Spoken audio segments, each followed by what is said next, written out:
Oi, o Sem Censura está começando agora. Hoje é Dia Nacional da Adoção. Diante de tantos casos de bebês abandonados nas ruas, é preciso esclarecer que, ao contrário do abandono, entregar um filho para adoção não é crime. Falta informação também sobre as regras da adoção no Brasil. A juíza Ivone Ferreira Caetano vai explicar essas regras, o que é preciso para adotar uma criança e como funciona o cadastro de crianças e adolescentes que podem ser adotados no país. Flor de Lis é um exemplo quando se fala em adoção. Ela tem 50 filhos e desses 4 são biológicos. Ela lutou muito para ficar com os filhos, criou também um instituto que dá cursos profissionalizantes para crianças e jovens. Enfim, uma história que ela já contou aqui no Sem Censura e que conta também agora na autobiografia Flor de Lis.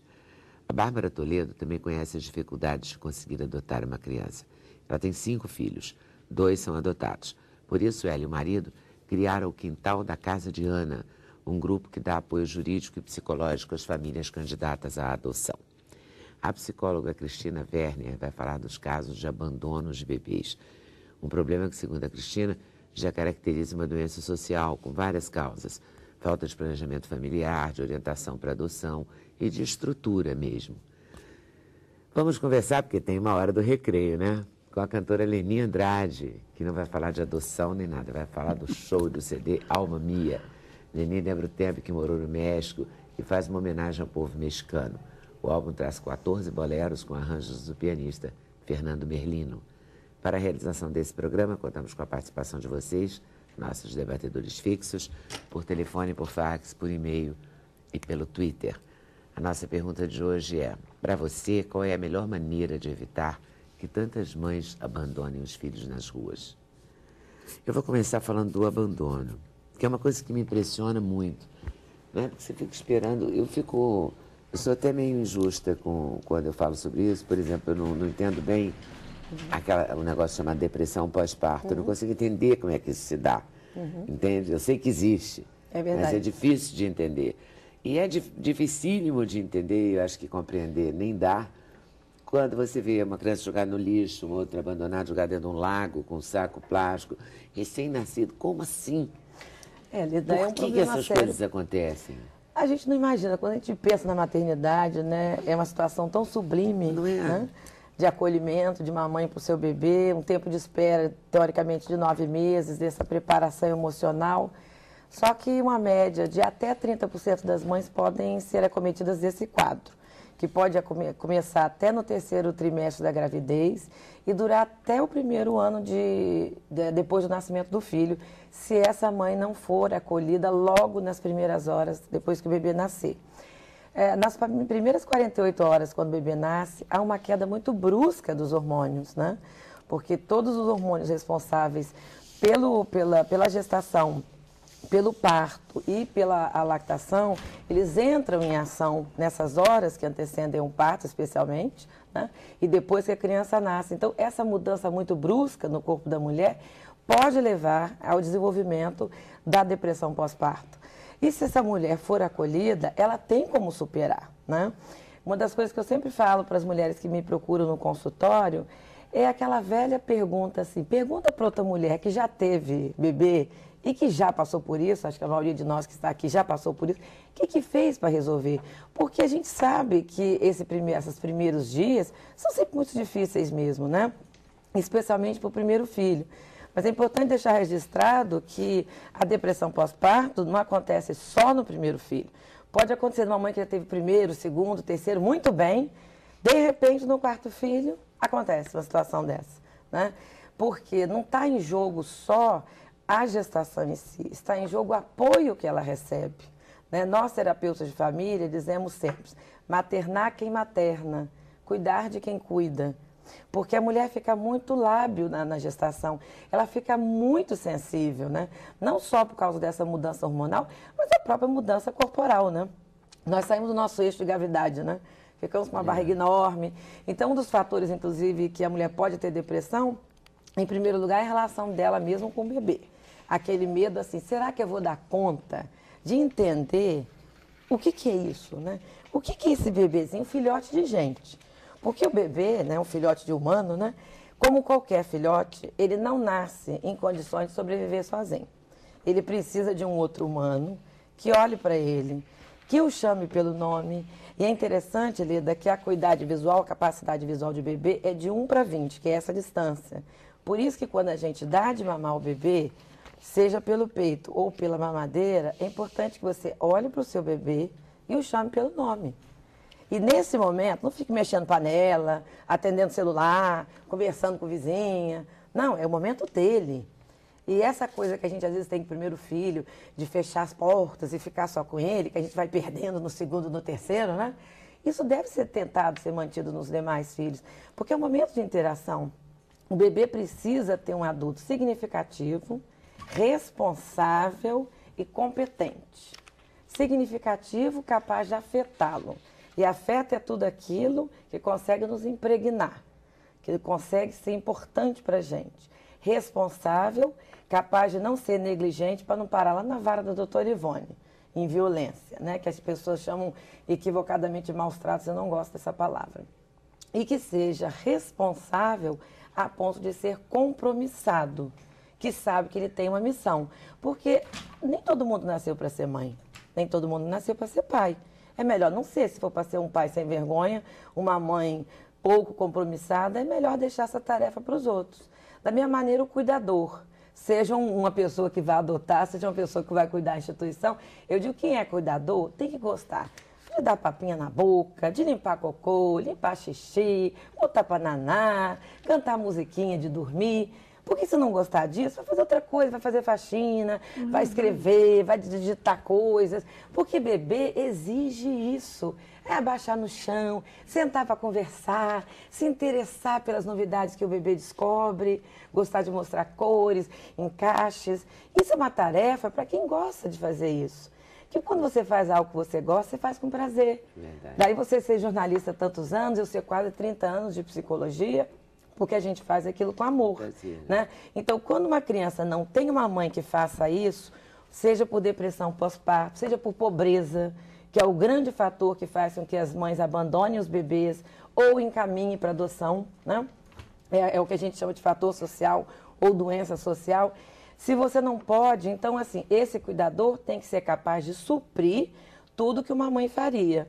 E uma mãe, ou um pai, ou uma avó, ou um avô, não importa, quer dizer, um adulto competente, ele tem que traduzir o mundo para o bebê. Porque nós somos, na verdade, mediadores afetivos e sociais.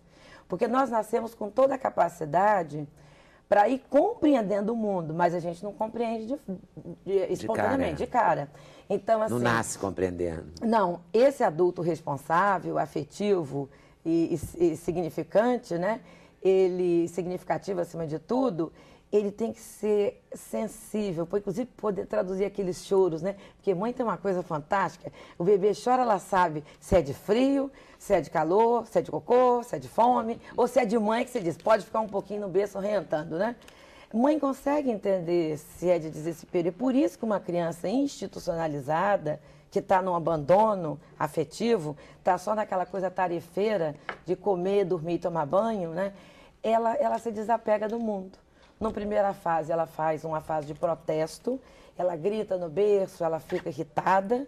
Numa segunda fase, ela entra em desespero e na terceira fase, ela fica apática.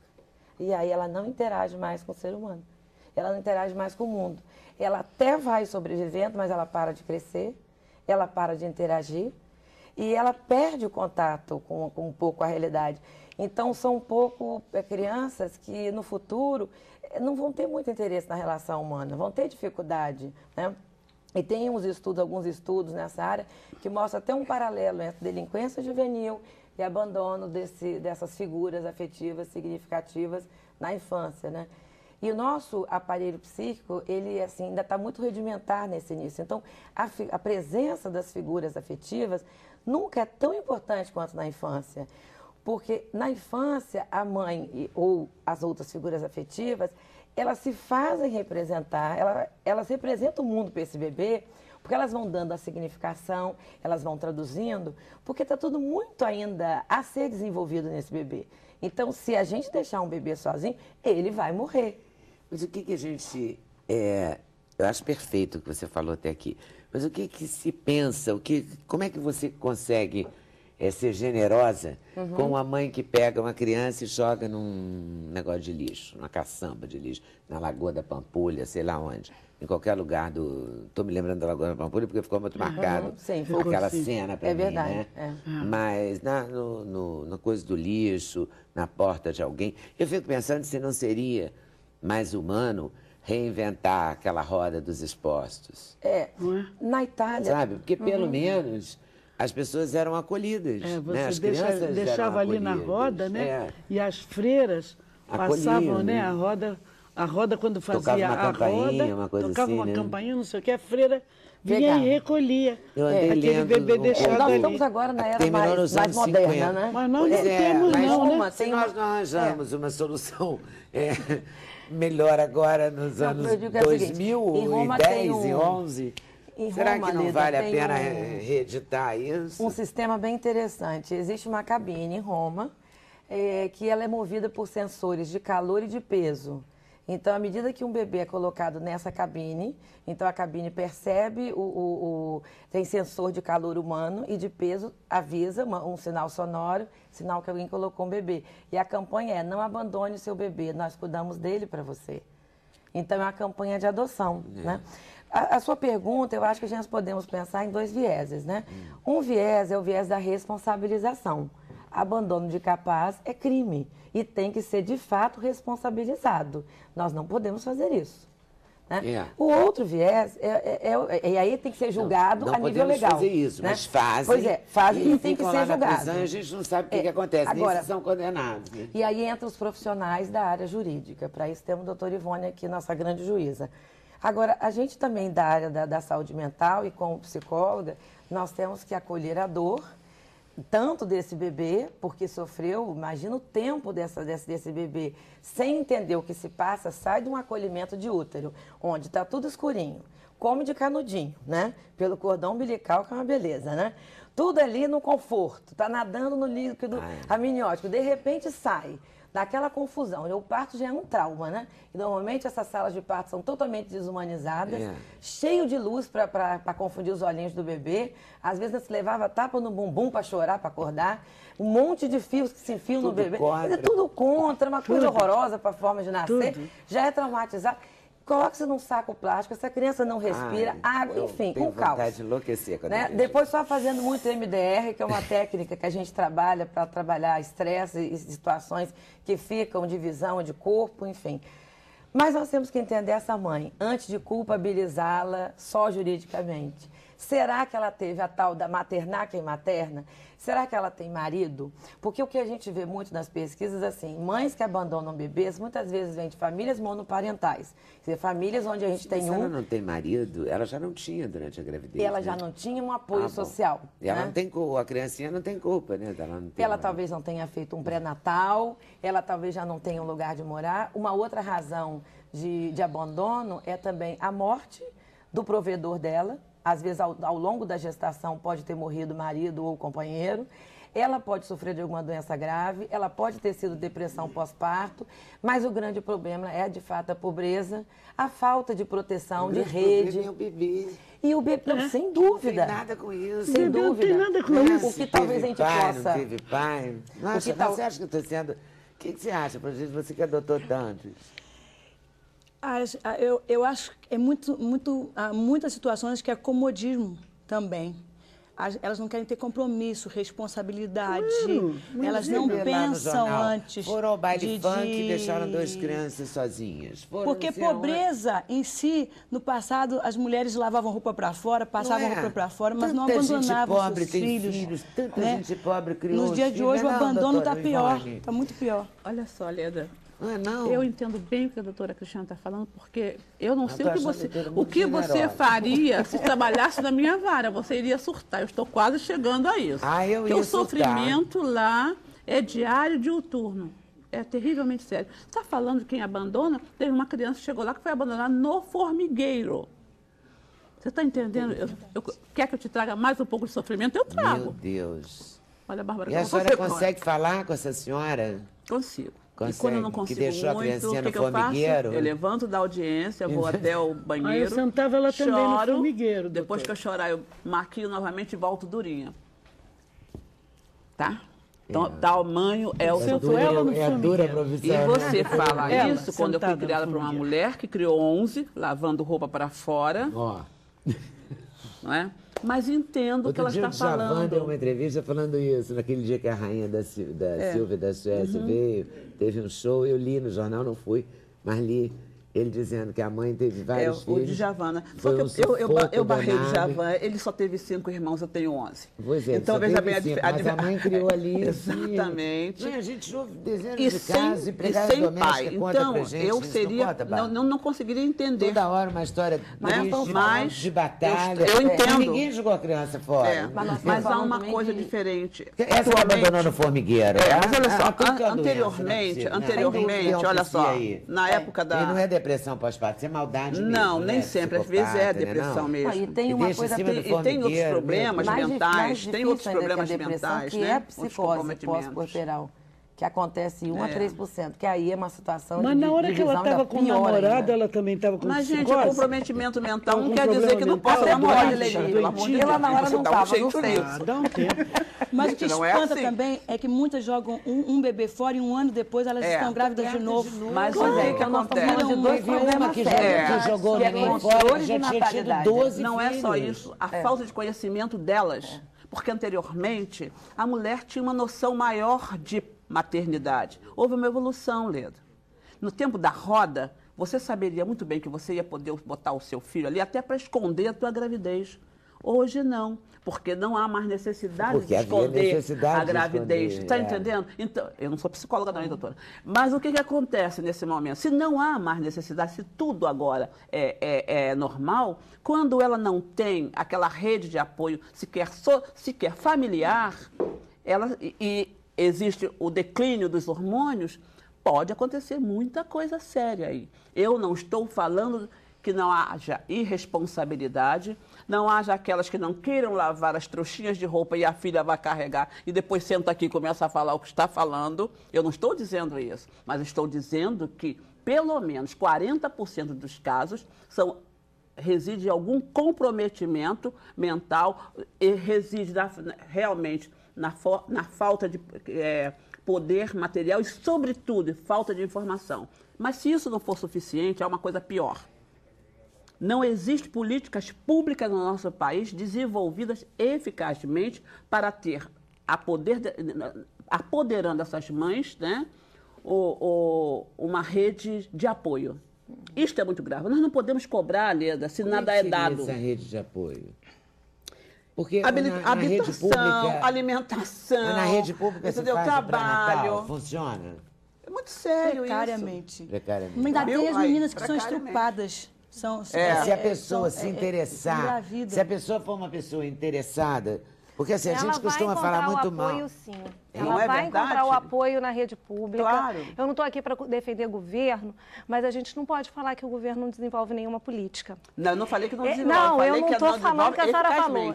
Ele desenvolve minimamente, mas quem tem interesse, quem tem essa responsabilidade, tanto que seria uma covardia da nossa parte a gente condenar a situação de abandono de crianças, de bebês, nessas circunstâncias, à pobreza. Porque nós temos a maioria da população brasileira pobre, de famílias monoparentais, mulheres que assumem seus filhos, que correm, crianças que nascem com probleminhas de saúde, que as mães estão correndo atrás do atendimento no hospital público.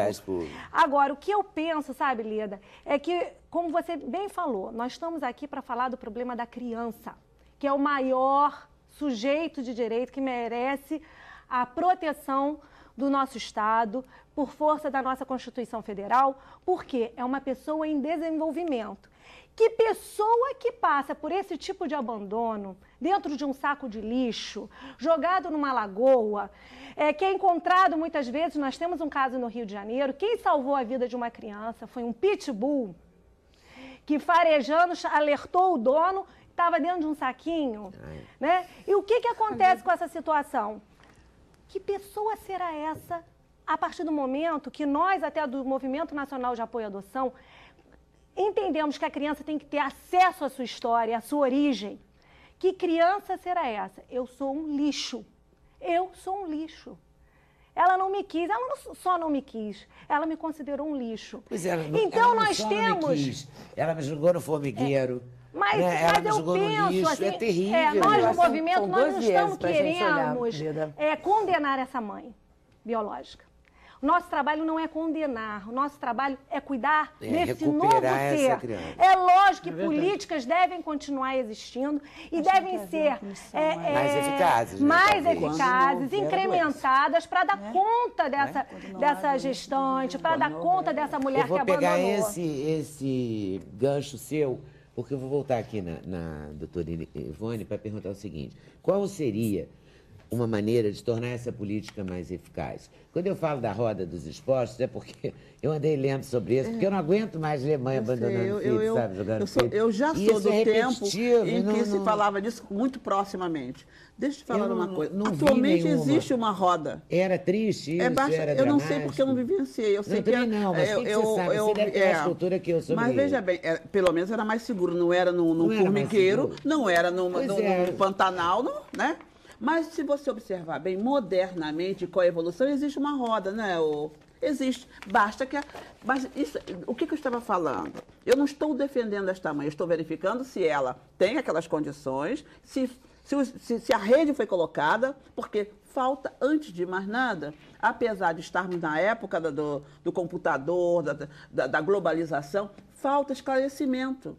Falta esclarecimento, falta informação. Porque existe uma roda, não é, doutora? Que é a própria vara da infância e juventude. É só pegar o seu filhinho, ninguém vai lhe prender, ninguém vai lhe tirar nada, entrega o seu filho na vara da infância e juventude, o processo corre em sigilo, em segredo de justiça. E não acontece nada com a mãe que faz isso? Se ela entrega, não, pelo contrário. Não, se ela chega e entrega o bebê. Ela entrega e diz, não posso criar. Condição de criar. Não tenho condição. É uma frase que foi muito comum nos anos 50, o que tem que acontecer? Ela tem que ser ouvida pelo juiz e pelo Ministério Público. E a criança vai ser colocada em adoção. E, nesse caso, quase que imediatamente.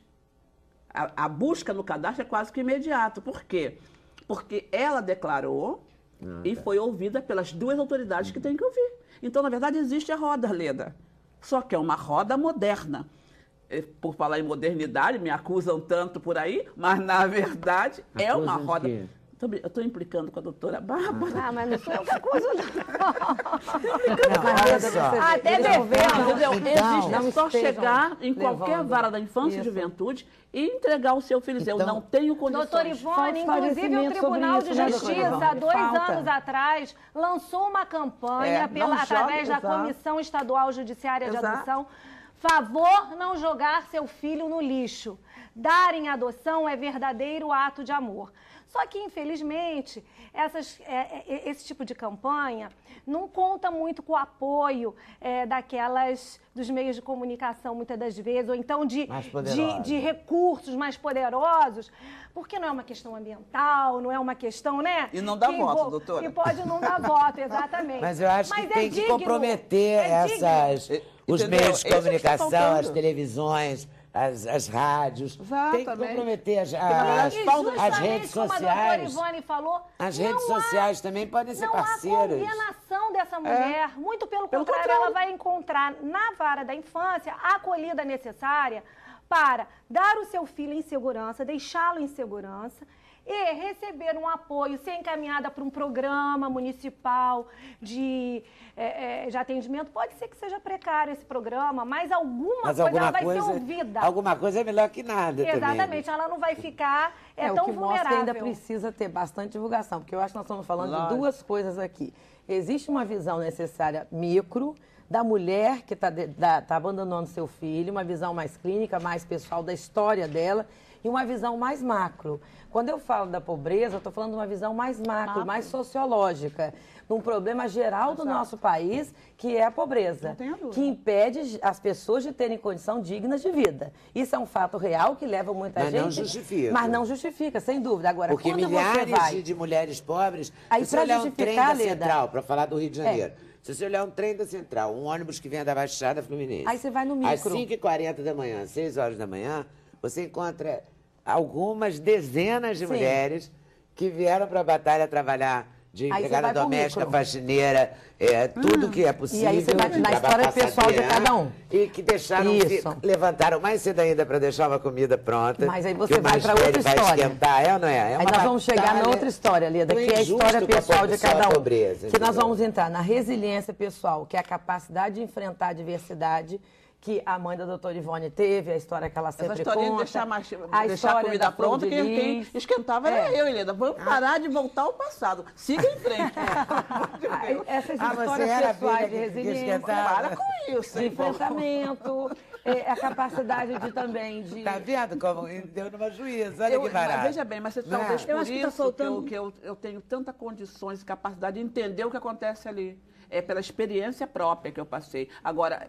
Eu não posso condenar todos que não tiveram a mesma capacidade que a minha mãe. Eu não posso, porque eu costumo dizer, doutora Bárbara, porque mulher para ser mãe mesmo, ela tem que ter nascido com útero forte. Eu gosto dessa sua expressão, já ouvi várias vezes.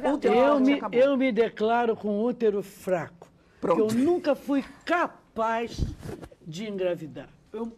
O pavor da minha vida pela carreira que eu escolhi, me entendam, meus amores, pelo amor de Deus, me entendam. O pavor de engravidar. Eu acho uma questão de responsabilidade.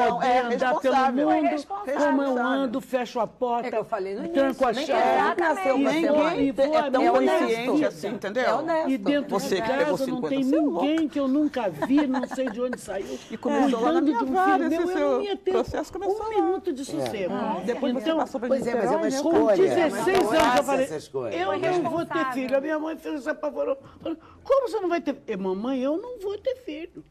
Não, eu vou cantar pelo mundo. Mas é uma questão de consciência, você está com 16 anos, o que você sabe? Está começando tudo agora. Mamãe, eu vou cantar pelo mundo inteiro. Eu não vou ter filho, eu não posso ter filho.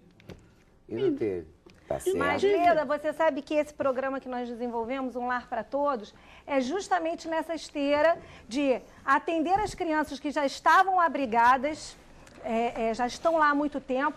Nós fomos recuperar essas famílias e reencontrar essas famílias que já não visitavam essas crianças há mais de 5 Então eu vou pegar esse gancho seu, você hoje está me dando todos os ganchos, para ir para o intervalo e para voltar falando disso, porque é uma coisa que também porque o meu papel aqui é de fazer o papel de quem está em casa, e a gente que está em casa, que lê no jornal e que não conhece a fundo o trabalho de vocês e não está lá vivendo, a gente eu fico muito assustada, eu vou falar no meu nome mesmo, quando eu vejo assim, jogou a criança no lixo, mas aí o juiz não deu para adoção, porque tem que ver se ela quer ficar com a criança, se a família vai ficar com a criança. Que família, que pessoa, como assim vai entregar não uma é o criança? juiz, não, presta atenção. Pois a lei assim determina, saber. Principalmente depois da alteração, que a lei determina que você privilegie e que você prepondere primeiro a família biológica. Mas será que é justo? Em alguns casos, sim, em outros não. Em outros não.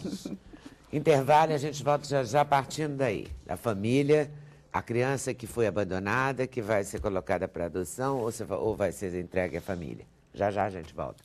Sem censura, um programa da TV Brasil. Vou abrir esse bloco com um e-mail de um telespectador, quem assiste o programa sempre já até conhece, que é o Daniel Reis, de São João del Rei, Minas Gerais. E ele faz o seguinte relato. Leda, é por causa da adoção que a minha família existe e eu tenho uma bela história para contar.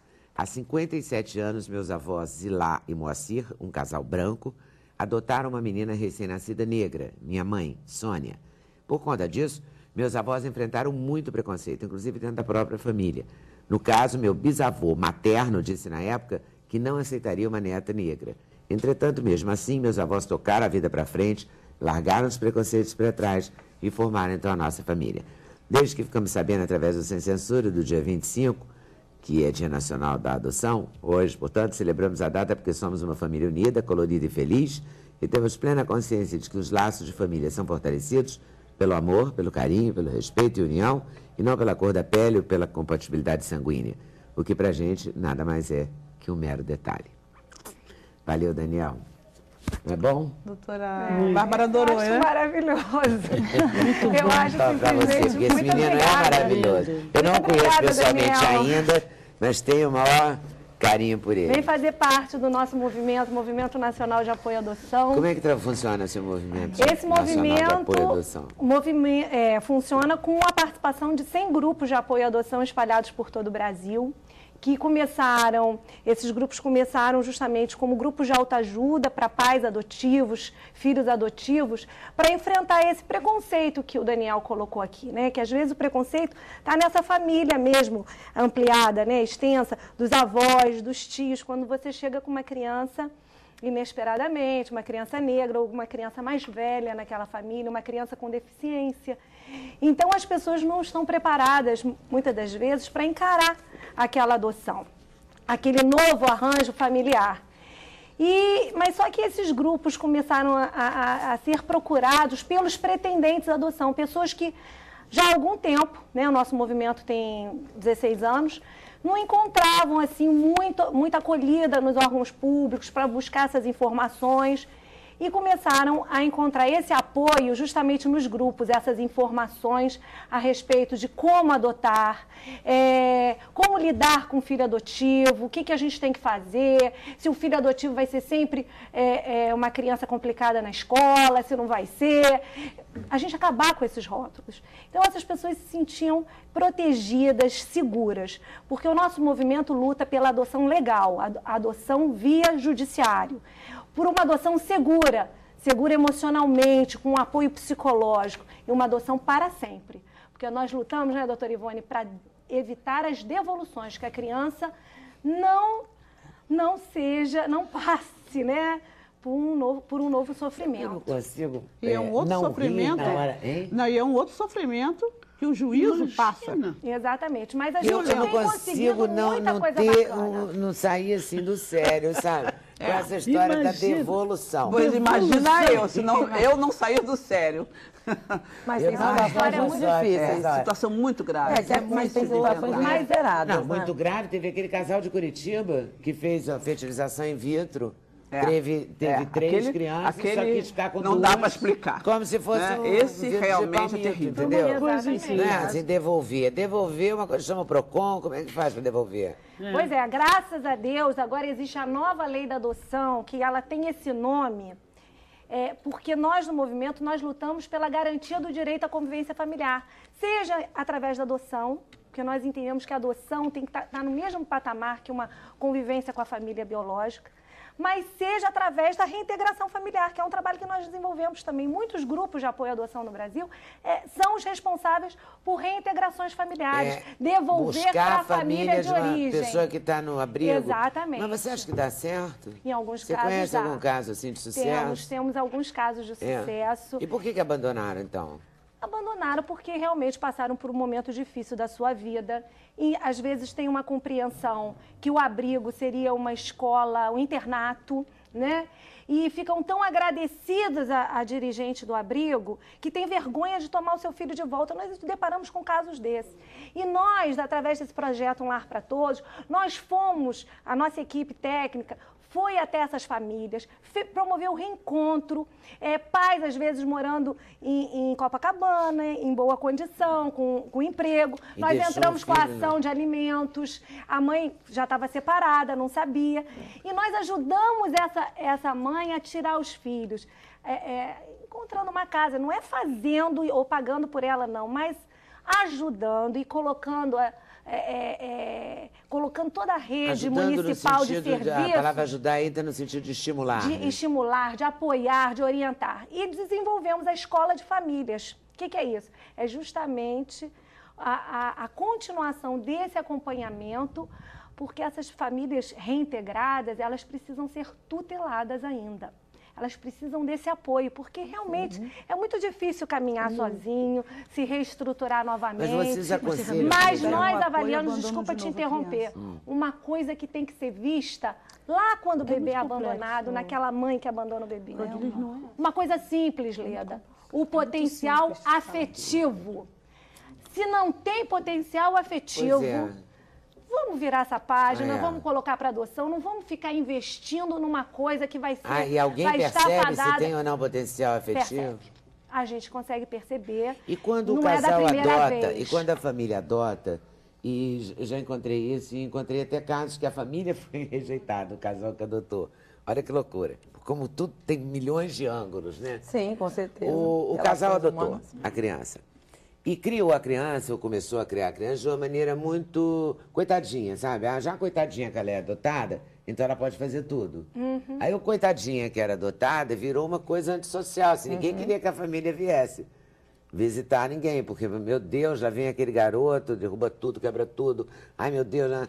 Enfim, aí foram cortando Relações, né? relações com o casal que adotou, entendeu? Porque não houve um compromisso de pai e mãe. Exatamente. Entendeu? De dar limite. Não tem que ter de não sei o que lá. pena. Essa Eu fase queria do tocar nessa fase encantamento também. com o filho adotivo, porque a gente fica encantada.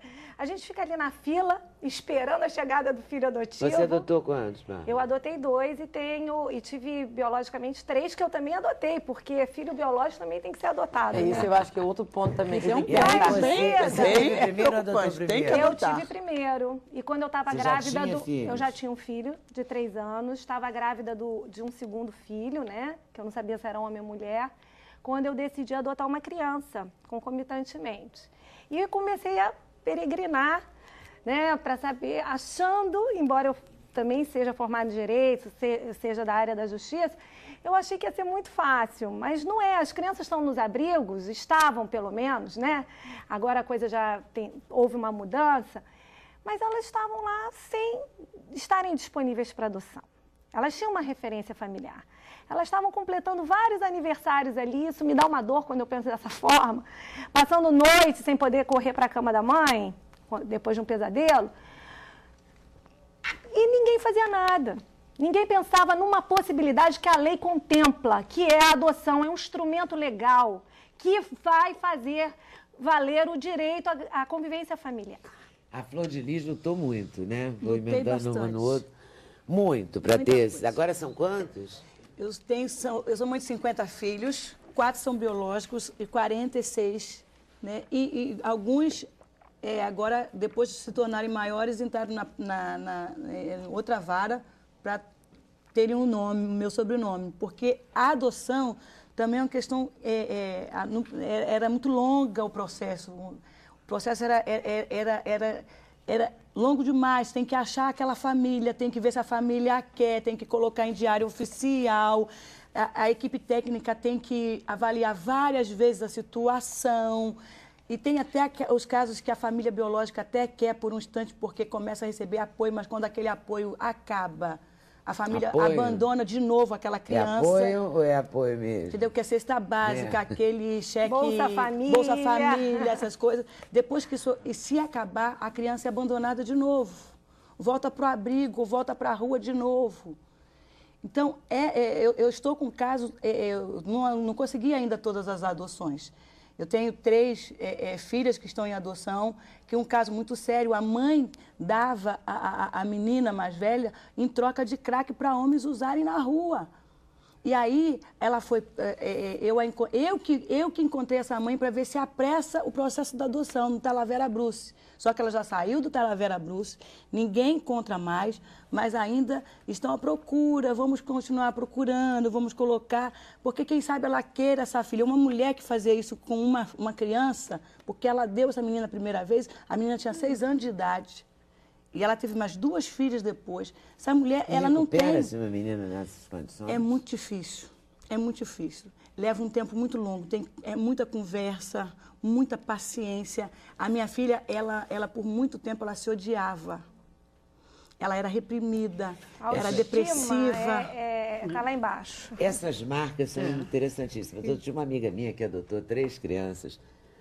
Me contou escandalizada uma coisa, que as crianças são negras. E uma delas, aí ela trabalha com música. Então, chegou um músico negro, bateu a campainha. A menina abriu a porta e falou, um negro. Fechou a porta e falou, não, tem um negro. Ela falou, como assim? Como assim? Vem cá, olha no espelho, vem cá, vamos conversar, o que está acontecendo? Ela também não tem experiência nenhuma com criança. Ela foi num abrigo, se apaixonou por uma, a menina tinha 2 irmãos, ela levou os 3, está naquele processo da guarda provisória e tal. Por isso que ela nem pôde estar aqui hoje, eu gostaria que ela tivesse vindo. E aí ela falou, eu descobri que adotei racistas. Como assim? Entendeu? E aí, sabe o que era, na verdade? A mãe, quando brigava com o pai, os pais eram negros. Quando a mãe brigava com o pai, falava, seu negro nojento, não sei o quê, entendeu? Porque o pai bebia a comida. Um dos caminhos do bullying é a baixa autoestima que se implanta dentro de casa em relação o pai às bebia, crianças. A mesma coisa aí. Também não era do nada. O pai bebia o dinheiro da comida, entendeu? Sabe aquela coisa, né? Na terra que não tem pão, né? Certo. O bicho pega, né? É verdade. Então, na hora da briga do casal, o bicho pegava a mãe xingando o pai. E a menina tomou pânico. Mas isso eu acho assim formidável. Ela já resolveu isso, já. Ela ter percebido e ela tá em adoção, porque essa mãe, se já não curou, vai ter todas as chances de tratar isso, oxigenar não, o pensamento ela dessa menina. Já resolveu, já está fazendo. Só na conversa, na própria convivência na casa dela, as crianças já perceberam que não é bem assim, entendeu? Mas olha só o que eu vou lhe dizer. Em questão de adoção e problemas de adoção, cada caso é um caso. Tem que ser examinado isoladamente, porque você acabou de falar um exemplo, ela outro. Como disse a doutora Cristina, são várias vertentes. Eu acabei de ter um caso muito grave em que a pessoa que estava em processo de adoção há mais de 1 ano e 6 meses devolveu 3 crianças negras, porque a família não aceitou uma série de justificativas injustificáveis. E criou um trauma incrível nessas crianças. É aquela que não adota desde o início. Você adota o encantamento que você fala, que você acabou de falar, o encantamento inicial, e depois você não tem o útero forte para enfrentar as adversidades. Esse é um detalhe. E aí, a justiça aceita as crianças? Você acha que a gente vai deixar a criança com ela rejeitada? Perigosíssimo, né? E agora pela nova lei da adoção, lógico. Pela nova lei da adoção, essa pessoa que se candidatou, ela tem que indenizar essas crianças. O nosso movimento quis isso. Muito sério, você as pessoas que adotarem e devolverem as crianças estão passíveis de uma ação de indenização em prol dessas crianças. Mas indeniza do todo. Aí eu preciso ouvir a doutora Cristina. Mas não indeniza emocional. Não indeniza. Mas antes a gente não tinha nada. É verdade. Mas quem vai indenizar eu estou aqui quietinho ouvindo Bárbara falando aí com a adoção, o doutor Ivone na parte da justiça, eu estou aqui pensando o seguinte. Não existe fator mais estressante para uma família, mais do que morte, do que o nascimento ou a chegada de uma criança numa família. Porque todo mundo agrega um papel social diferente. Né? Porque quando morre alguém na família, você tem uma perda, né? Mas assim, ninguém muda de função. Mas nós, quando nascemos um filho numa família ou quando uma criança chega por adoção, a gente, além de marido e mulher, passa a pai e mãe, os nossos pais a avós, os nossos irmãos a tios e os nossos sobrinhos a primos. Então, todo mundo ganha um papel social novo. É uma reviravolta na família. E por isso que a biologia faz com que a gente tenha 9 meses para essa preparação. Não só de quarto, não só de roupa, né? Em classe média, quando você tem esse espaço, na classe popular, o cantinho, onde você põe o guarda-vestido com guarda-comida, com mais um cantinho para botar um berço, alguma coisa, né? Esse tempo dos 9 meses de espera biológico, ele tem que ser acompanhado do tempo da espera psicológica. Muitas vezes, às vezes a adoção, como a doutora Ivone falou, se chega um caso numa situação muito abrupta, né? Rapidamente se abre o cadastro e às vezes a pessoa não teve um tempo de uma preparação tão intensa, ou até achou que teve, porque o processo de habilitação é lento, é demorado, né? Ele é lento por isso mesmo? Até para ter tempo, não, né, ele não é Ivone? lento por isso, não. Ele é lento por vários fatores que causam a lentidão, não há burocracia. Mas é até nesse interessante caso. É uma que coisa seja assim. nesse aspecto, Agora, né? quando se abre, é porque já houve toda uma preparação de habilitação.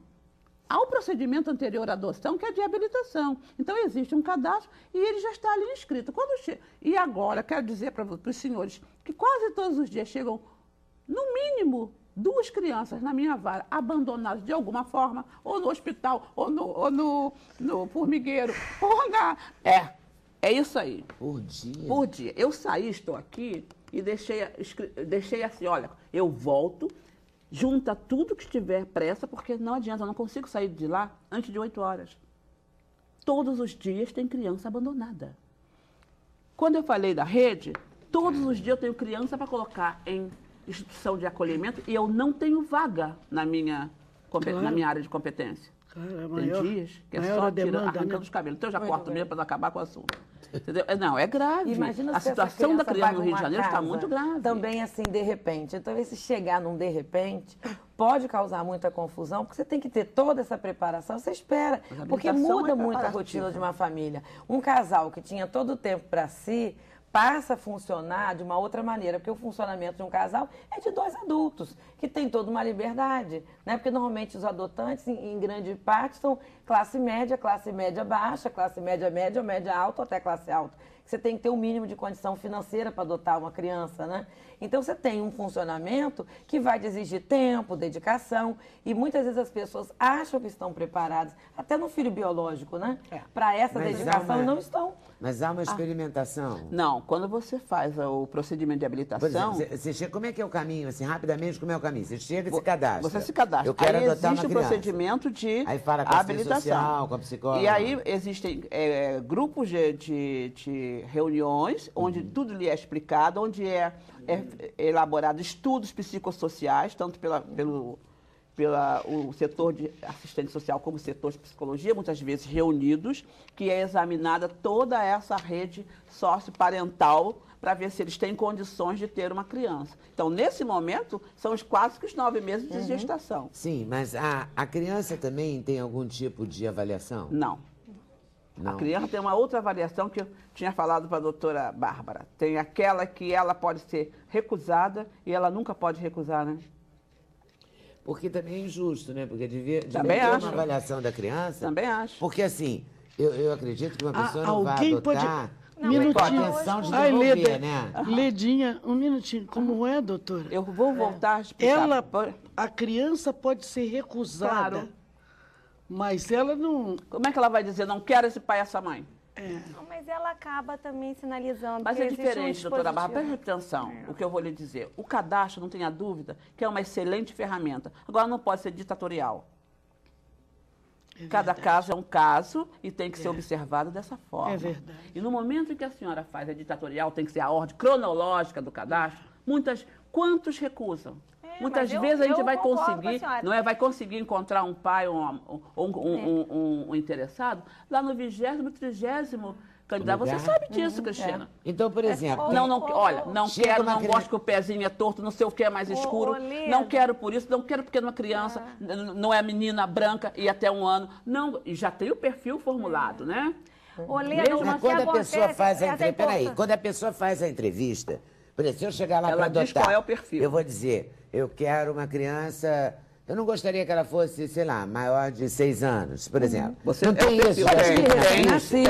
Tem. Mas nesse momento, quando você apresenta a criança que está para ser adotada... Você tem que apresentar na ordem do cadastro. Se a Flodinite vai em primeiro lugar... O que a lei determina é isso. Que seja observada a ordem cronológica do cadastro. A nova lei, a 12.010. Né? Aí você chama o primeiro casal da lista. E ele não aceita. Às vezes eu vou viajar agora, eu vou fazer uma reforma da casa, doutora. Sabe que existe isso? Vou fazer uma reforma agora. E eu fico preocupada, né? Já que Deus me deu voz para falar e um microfone para ser ouvido. E a criança? Em que momento ele pode dizer assim, não quero esta senhora nem esse senhor, porque eu não gostei do pezinho dele. Não tem isso. Então, eu acho que a adoção é amor, é cuidado, é afetividade. E não um diploma que te dá a liberdade de olhar para uma prateleira e escolher uma mercadoria perfeita. É isso que eu me debato em relação ao cadastro. Mas isso, graças a Deus... As entrevistas que eu fazia aqui, eu estou fazendo esse programa já há 16 anos, já fiz várias vezes esse tema. E já ouvi, assim, claramente a pessoa dizer, não, negra não é adotada, maior de 4, 5 anos não é adotada e tal. Isso mudou? Ou continua exatamente igual? Isso está mudando.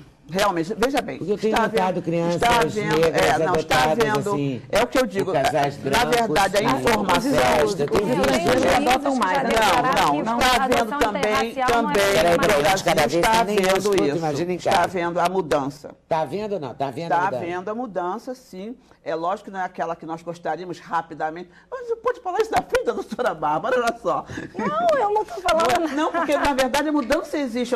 E olha que eu sou muito preocupada com esse problema racial.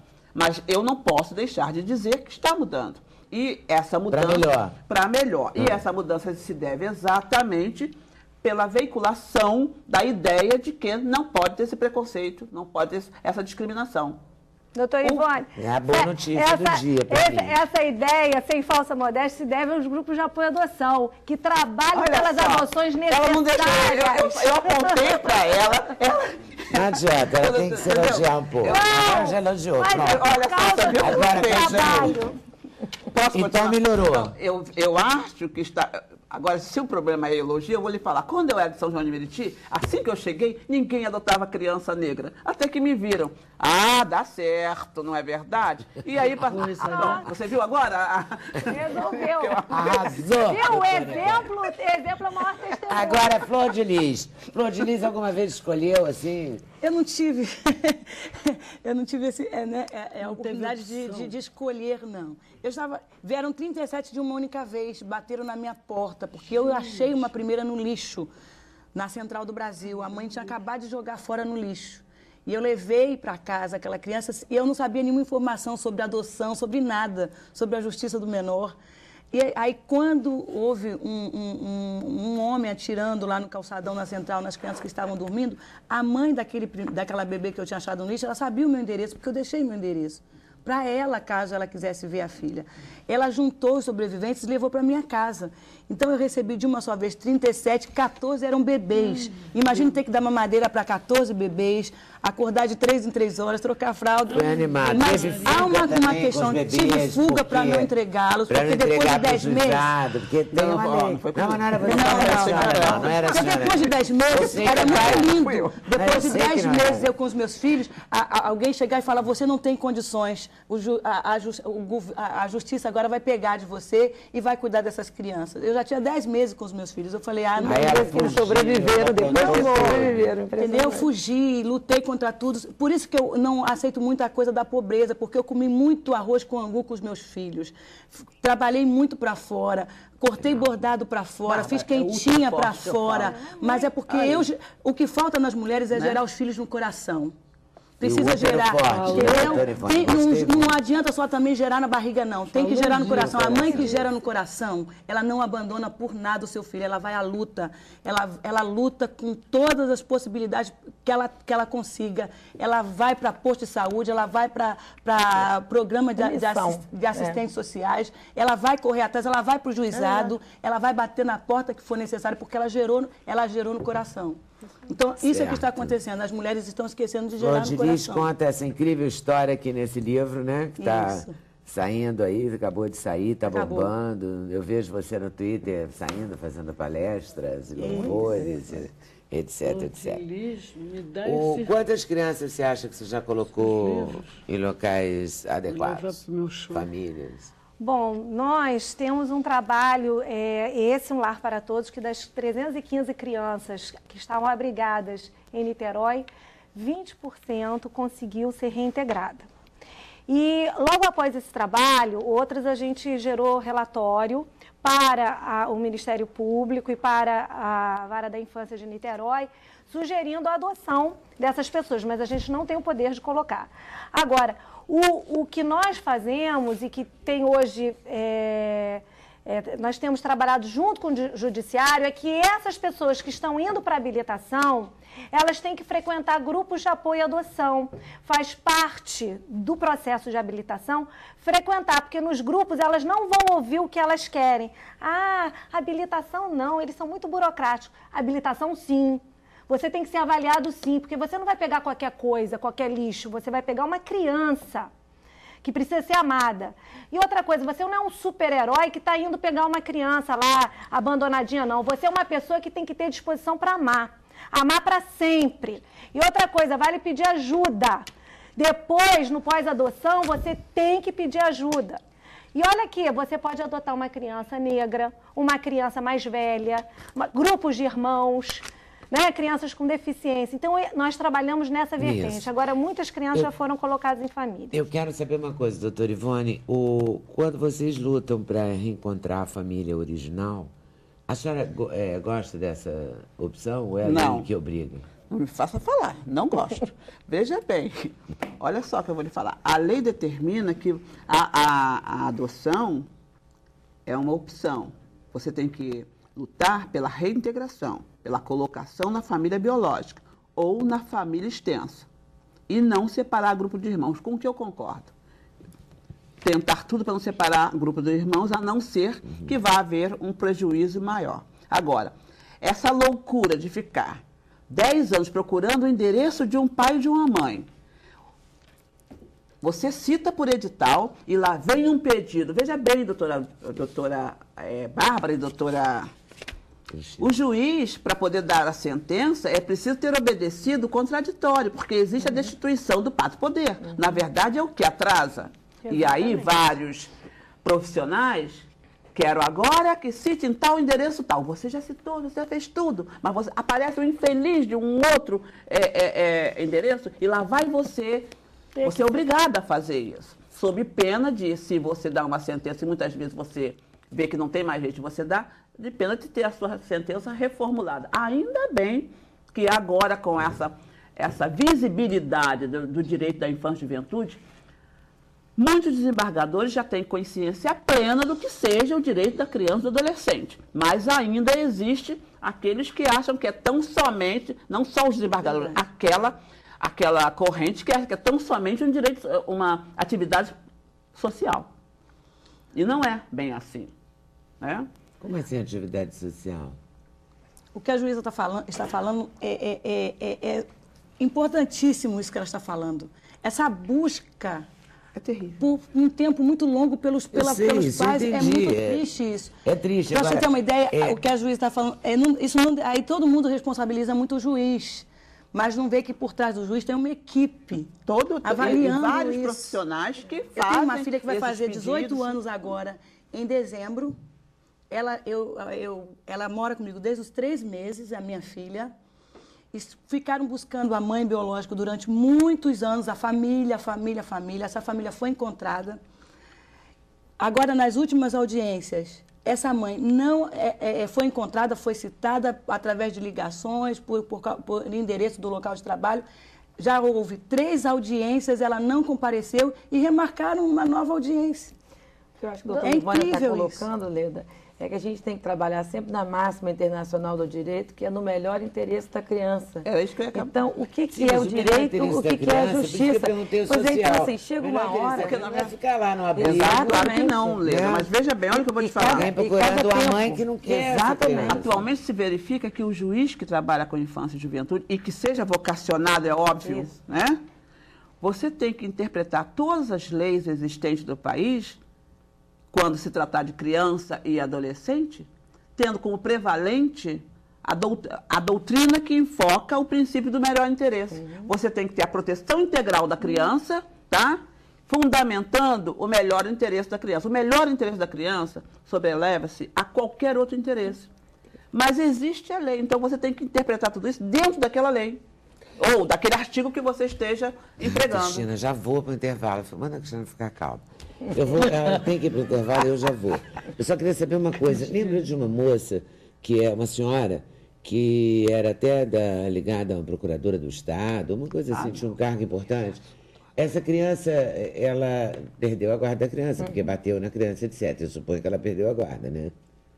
É claro, Leda, que perdeu. E o que foi feito dessa criança? Ela volta para o Ela já está em outra família, está perfeita, maravilhosa, linda. De vez em quando levam lá para que eu veja, porque realmente foi um problema muito sério. Mas, veja bem, mas ela tá no procedimento de habilitação que não começou no Rio de Janeiro, todos os requisitos estavam cumpridos, tudo estava sim, mas a minha ideia não era cobrar tudo isso foi feito. A doação, a entrega mas da criança para ela, maravilhosa. Porque era evidente que ela não deu conta. A criança está maravilhosa. Eu queria saber da criança, porque a notícia maravilhosa em outra família. Então você não sabendo do que maravilhosa em outra família. A menina parece que se encontrou perfeitamente. Ai, que bom. A proteção da criança. Fico feliz em saber, porque a notícia boa não mas sabe nada. Vou fazer uma coluna um dia. E veja bem, já tem uns 2 meses que ela foi lá, para que a mãe me levou para que eu visse a garota, porque você fica preocupada, você às vezes fica vinculada. Quero ver, quero acompanhar, porque não é só a equipe. Né? Porque a menina sofreu, né, fisicamente, além de emocionalmente. Que bom que ela está bem. Intervalo, voltamos já já. E aí eu volto conversando com a Leni. Leni Grande Andrade. Esse papo tá sério aqui. Papo bravo. Mas mulher forte. Voltamos já, hein? Sem censura no programa da TV Brasil. Então, Leni Andrade. Então, Leni. Então, Leni. Eu estou querendo fazer um trato ali com a mais. Flor de Lis, dela me ceder alguns exemplares do livro dela, para ficarem no Teatro Rival amanhã às 7h30. Eu quero comentar no teatro que estive aqui no seu programa, em companhia dessa mulher que, além de bonita por fora, olha que beleza que está essa capa, é linda por dentro. Essa mulher, olha, você acabou comigo. Eu fiquei me segurando, porque olha aqui, ó, eu não posso chorar. Eu, para cantar, não posso chorar. Sou proibida de derramar lágrimas. A história dela é lágrimas. muito, quando ela te contar a história toda... Mas que coisa mais maravilhosa. Quero fazer anúncio né? dela e anúncio do disco novo do meu pianista, do meu coração, E de cadê o batata disco? doce, do Pra gente arranjador. mostrar. Não, tá pronto o Tá disco pronto, dele de mas Seresta, não mas ele saiu. não trouxe. Aqui está o da Leni, que ela vai lançar no show do Ivan, agora sim. De novo, Para mostrar o dia. Ele já está inscrito, ele se chama Alma Mia, e já está inscrito no Grammy. Eu vou lá nessa concorrência. Vai lá. Quem sabe eu pego um outro Grammy. Não custa Né? nada, já tem um, Deus tem é dois, pai. por que não dois, né? Vai Não ficar é? bom o par, né? Deus é pai. Ah, Leni. Deus é pai. São coisas 14. fortíssimas. Conseguimos fazer um disco. Fernando Melino, eu, Rui Quaresma, que foi o produtor, técnicos de som, pessoas maravilhosas, e todos os músicos que tocaram, consegui fazer um disco de 14 boleros, sem conga, sem maraca e sem bongo. Deixa os bongos para o Jô Soares, que ele adora. E aí você conseguiu fazer? Você escolheu o repertório? Só a Martinalha chegou na frente do Jô Soares e falou: está pensando que a minha percussão é uma porcaria como esse seu bongô? Não. Eu adorei esse menino, estavam comentando agora comigo. Morri de rir dessa Martinalha. Foi lá, enfrentou o gol e falou: está pensando que o meu pandeiro é essa porcaria que você toca nesse bongô? Não, adorei. Só Martinalha mesmo. Só Martinalha, é muito especial adorei, curti essa demais. menina. Mas olha, meu amor, o Alma Mia é uma coisa, porque eu cheguei do México em 72, e de 66 a 72, imagina, tudo que eu tive tempo de namorar para aprender o espanhol devidamente, do jeito que se deve falar, escrever e cantar. Então, está aqui, são verdadeiras joias. O Alma Mia é da Maria Grever, e esse que eu vou cantar agora, que é o Eclipse de Luna, é da Margarita Lecuana. Eu gravei umas mulheres fortes aqui. Eu gosto muito, tem umas compositoras que eu gosto muito, rendo homenagem a elas. Igual as mulheres maravilhosas que mesa, hein? Mesa boa, Poxa, né? ganhei de presente vir no seu programa hoje. Você Dia é sempre... forte. A gente que ganha presente Nós é que vamos quando você ganhar vem. de ouvir a Dia Leni forte. agora. Nós é que vamos ganhar de ouvir a Leni Claro, agora. dia Ô, Leni, que dia que é o show mesmo? Amanhã, 7h30, cheguei ontem, 10 horas da noite de Fortaleza, Ceará. Ai, meu Deus, se eu ficasse lá mais uma semana, eu ia engordar mais 3 quilos, meu pai do céu. Vocês não podem fazer isso comigo quando eu vou para ir para o Ceará. E como é que foi lá? Vocês se Foi comportem. bárbaro? Foi bárbaro. Conheci Sobral, fui a Sobral fazer show, um teatro lindo. Já pedi para o prefeito da cidade o teatro, ele disse que vai me dar. Eu vou lá cobrar. Como assim? Vai te dar? Eu pedi em cena, falei, prefeito, Pode me por dar esse favor, teatrinho? campeão, por favor, você precisa me dar esse teatro. Não é justo, esse teatro não Só pode ser Leni pra fazer seu. esse pedido. Esse teatro é meu. Que nem eu estou pedindo para o prefeito daqui do Rio, eu estou pedindo o teatro Baden-Powell, eu estou pedindo para mim. Para mim e para os músicos. E para os músicos. Cada dia estamos com menos lugares para tocar, né? Estamos com uma Pedindo como? cidade... Pedindo para... Pedindo. Entrega ficar para com- nós o teatro, passa no caixa, recebe sua grana e esquece desse teatro. Larga ele na mão da gente, que a gente tem muita gente maravilhosa para tocar. Lá tem o Baião de Circo do Fernando para tocar, tem o Sambop para tocar, tem muito grupo. Tem muito grupo Estamos pra tocar. cheios de E músicos. estamos sem lugar para ouvir, né? Não tem lugar mais. Onde é que você vai? Não tem mesmo. Não tem mais lugar. pessoal vem esses navios enormes, todo mundo desce no Rio de Janeiro, cadê a Bossa Nova? Mas a Bossa Nova não está. Não está. Sabe que eu tenho saudade dos Chicos Bar? Você acha que eu tô louca? Mas, meu amor, não, né? você tô tem que ver o que morrem de saudade do Chicos Bar, do Mistura Fina, aqui do Lapinha, da Modern Sound. Quando a Modern Sound fechou as portas, nós, os músicos, ficamos em casa para chorar. A gente não podia nem sair na rua. Bom, vamos aproveitar e cantar no nosso palquinho, já que temos o palquinho? Vamos Aproveitar que tem não temos. Ali. Agora temos o palquinho. Peraí, Leni. Eu tenho que ir para intervalo para ela ir para lá? Intervalo? É, Cristina. Tá armando. Então, vou ler Flor de Lis aqui, sabe? Enquanto vocês armam, tá bom assim?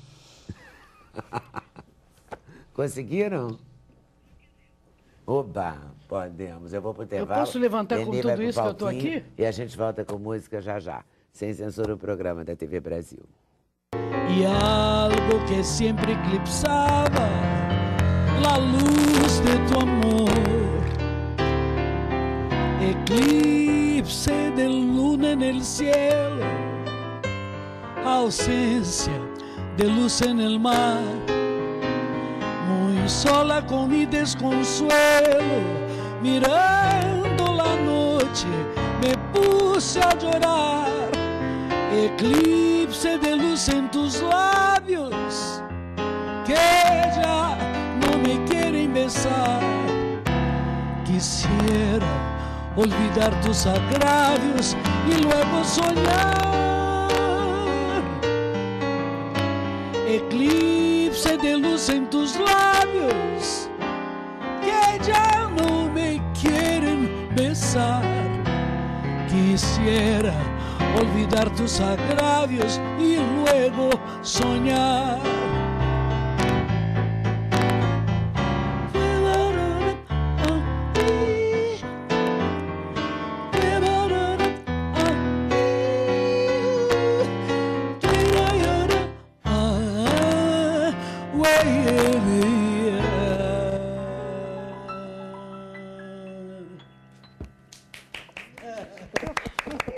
Bravo, dona Leni.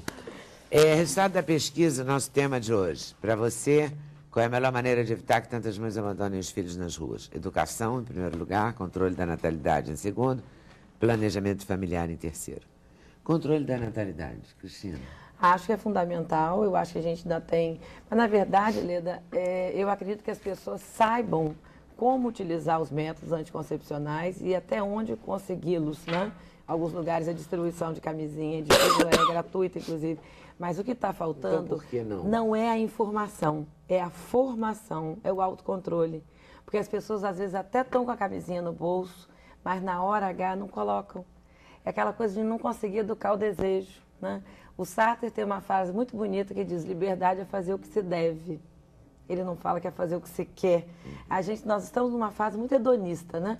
Que a gente quer fazer o que quer a qualquer custo, prazer em primeiro lugar. E eu acho que o que está faltando é esse autocontrole, de, apesar de uma fase de desespero, de você conseguir acreditar, ter resiliência, de pedir ajuda, de contar com alguém, de pedir recurso à comunidade, à família. Então, eu penso muito nisso. Doutora Ivone? Eu acho que realmente o controle da natalidade é imprescindível. Mas eu acho que, na verdade, é uma questão de educação social. Que nós não temos, decididamente. Nós estamos numa crise de virtudes também. De virtudes, de princípios, de caráter das pessoas anda muito duvidoso. Bárbara?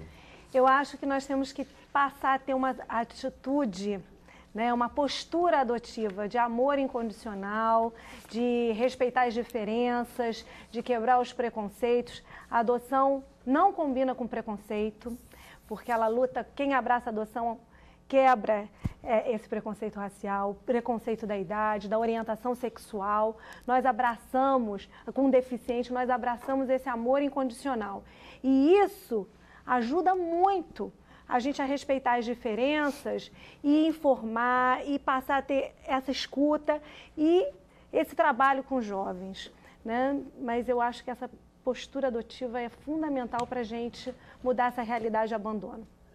Flor de Lis? Adotar é um ato de amor muito grande. Tem que adotar, tem que amar essa criança, adotar é um ato sublime. A criança não vai ter o DNA, né, do sangue, mas vai ter o DNA da alma. E essa questão que fala que as pessoas ficam buscando o histórico dos pais, porque a criança vai ser igual, isso não existe, isso é uma invenção de muita gente.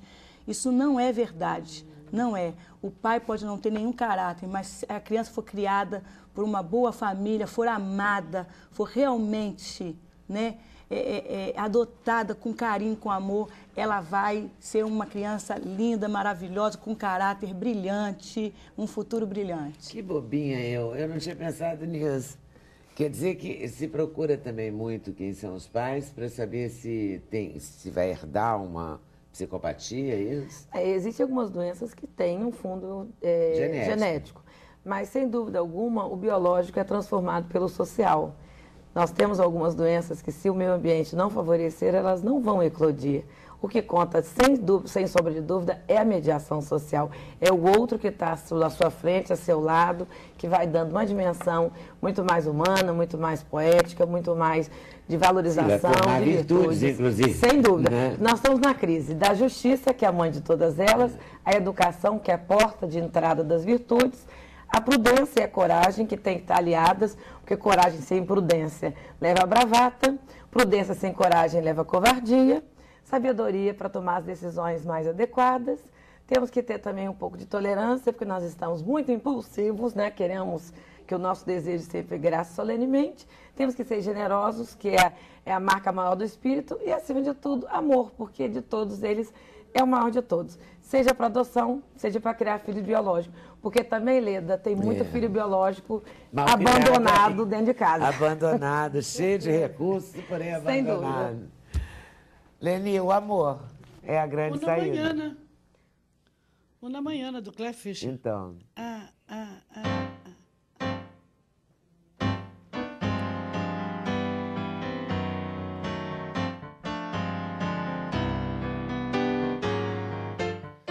O show é às 7h30, Teatro Rival. E vão estar também os livros da Flor de Lis. Una mañana linda, tu corazón como una flor a mí se entregará. Una mañana linda, como una flor, mi corazón a ti se entregará. Linda será cuando me digas creo en tu amor, me digas que no sientes temor, y cuando salga el sol será una mañana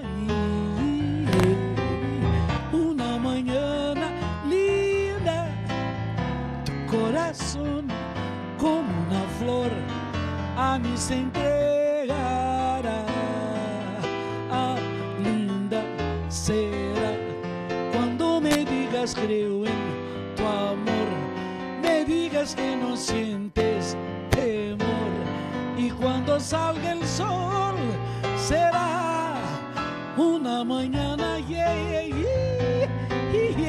una mañana linda, como una flor, mi corazón que siempre te daré, que siempre te daré, que siempre te daré.